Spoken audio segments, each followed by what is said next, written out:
devem ter fé. Muitos de vocês estão com medo agora. Em vez de escolher ter fé em mim. E em verdade, se alguém disser a este monte aqui, levante-se e atire-se no mar, e não duvidar em seu coração, exatamente assim será feito. Se vocês tiverem fé do tamanho de um grão de mostarda, poderão dizer a esta amoreira, arranque-se e plante-se no mar, e ela lhes obedecerá. Tudo o que pedirem em oração, creiam que vocês já receberam, e será de vocês. Vinde a mim, todos os que estáis cansados e oprimidos, e eu vos aliviarei. Tomai sobre vós o meu jugo e aprendei de mim que sou manso e humilde de coração. E encontrareis descanso para as vossas almas. Porque o meu jugo é suave e o meu fardo é leve. Na terra de Uz vivia um homem chamado Jó. Era homem íntegro e justo, temia a Deus e evitava fazer o mal. Tinha ele 7 filhos e 3 filhas e possuía 7.000 ovelhas, 3.000 camelos, 500 juntas de boi e 500 jumentos, e tinha muita gente a seu serviço. Era o homem mais rico do Oriente. Seus filhos costumavam dar banquetes em casa, um de cada vez, e convidavam suas 3 irmãs para comerem e beberem com eles. Terminado um período de banquetes, Jó mandava chamá-los e fazia com que se purificassem. De madrugada ele oferecia um holocausto em favor de cada um deles, pois pensava, talvez os meus filhos tenham, lá no íntimo, pecado e amaldiçoado a Deus. Essa era a prática constante de Jó. Certo dia, os anjos vieram apresentar-se ao Senhor e Satanás também veio com eles. O Senhor disse a Satanás, de onde você veio? Satanás respondeu ao Senhor, de perambular pela terra e andar por ela. Disse então o Senhor a Satanás, reparou em meu servo Jó? Não há ninguém na terra como ele, irrepreensível, íntegro, homem que teme a Deus e evita o mal. Será que Jó não tem razões para temer a Deus? Respondeu Satanás. Acaso não puseste uma cerca em volta dele, da família dele e de tudo o que ele possui? Tu mesmo tens abençoado tudo o que ele faz, de modo que os seus rebanhos estão espalhados por toda a terra. Mas estende a tua mão e fere tudo o que ele tem, e com certeza ele te amaldiçoará na tua face. O Senhor disse a Satanás, pois bem, tudo o que ele possui está nas suas mãos, apenas não toque nele. Então Satanás saiu da presença do Senhor. Certo dia, quando os filhos e as filhas de Jó estavam num banquete, comendo e bebendo vinho na casa do irmão mais velho, um mensageiro veio dizer a Jó, os bois estavam arando e os jumentos estavam pastando por perto, quando os sabeus os atacaram e os levaram embora. Mataram à espada os empregados e eu fui o único que escapou para lhe contar. Enquanto ele ainda estava falando, chegou outro mensageiro e disse, fogo de Deus caiu do céu e queimou totalmente as ovelhas e os empregados, e eu fui o único que escapou para lhe contar. Enquanto ele ainda estava falando, chegou outro mensageiro e disse, vieram caldeus em 3 bandos, atacaram os camelos e os levaram embora. Mataram à espada os empregados, e eu fui o único que escapou para lhe contar. Enquanto ele ainda estava falando, chegou ainda outro mensageiro e disse, seus filhos e suas filhas estavam num banquete, comendo e bebendo vinho na casa do irmão mais velho, quando, de repente, um vento muito forte veio do deserto e atingiu os 4 cantos da casa, que desabou. Eles morreram, e eu fui o único que escapou para lhe contar. Ao ouvir isso, Jó levantou-se, rasgou o manto e rapou a cabeça. Então prostrou-se rosto em terra em adoração e disse, saí nu do ventre da minha mãe, e nu partirei. O Senhor o deu, o Senhor o levou. Louvado seja o nome do Senhor. Em tudo isso, Jó não pecou e não culpou a Deus de coisa alguma.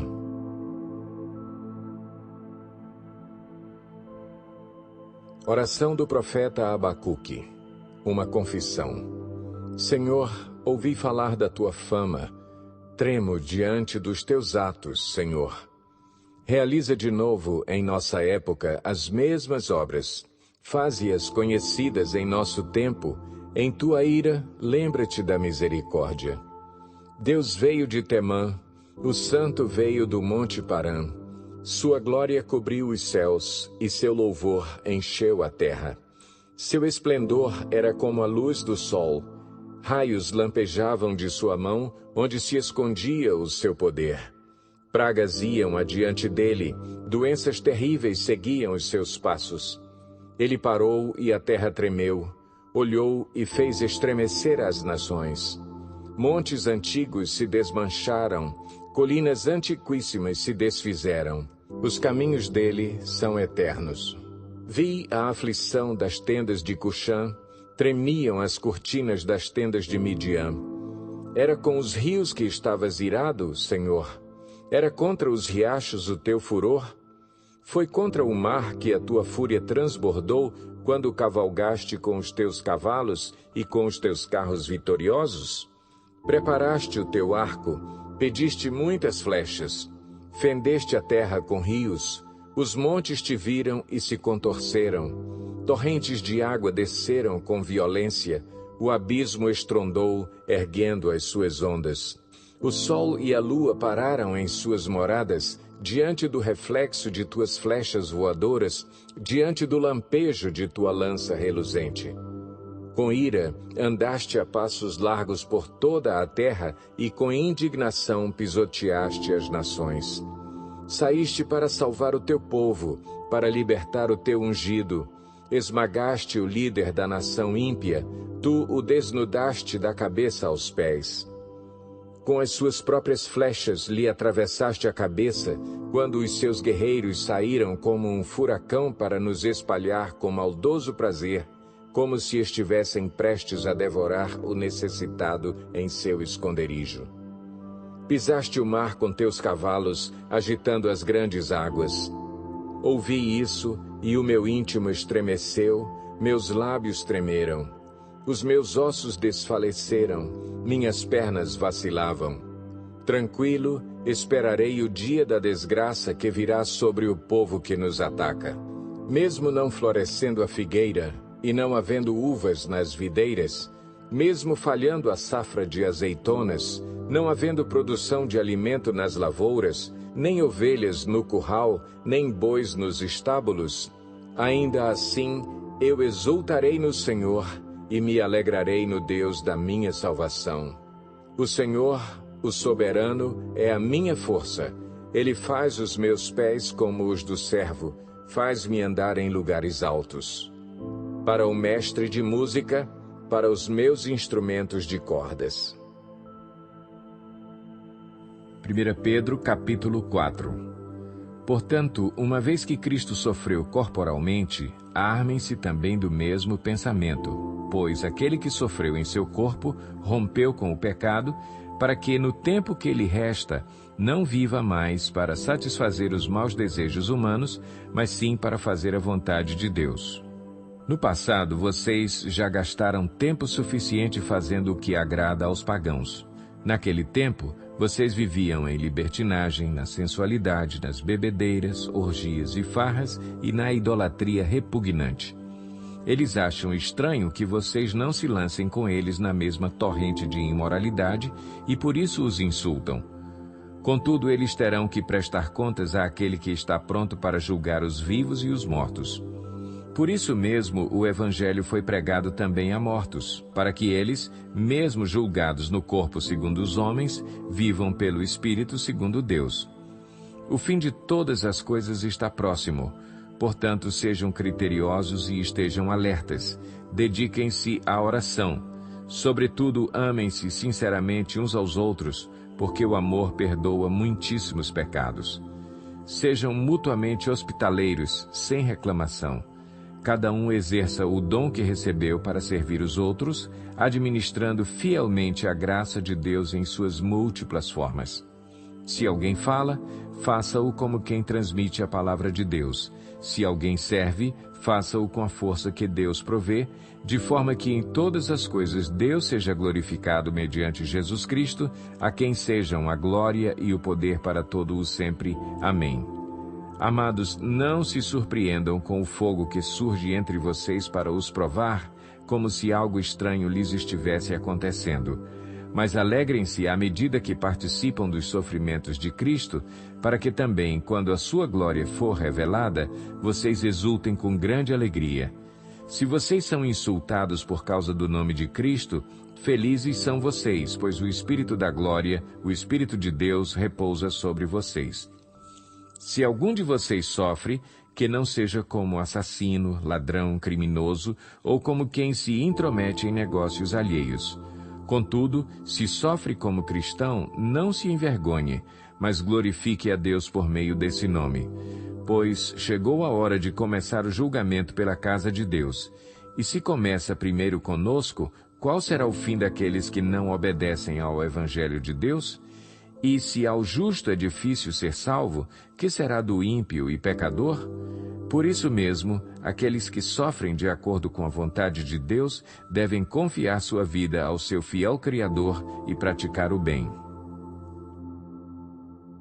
Tudo passa, até o sofrimento. Você entende, amigo? Tudo passa, porque nesse mundo tudo é veloz, como disse Jó. A vida é rápida, tudo passa. Até o sofrimento passa. Você está entendendo? Então, você está agora passando por lutas e batalhas. Isso aí vai passar. Lá na frente, você vai olhar para trás e vai ver isso como uma história da sua vida. Nada mais do que isso. Porque as coisas são velozes. Hoje você pode estar achando difícil a vida está sofrida, está passando por uma batalha que você nunca imaginou que passaria, a sua dor está sendo muito grande. Mas, amigo, pega a ideia da lição de hoje. Tudo passa, até o sofrimento.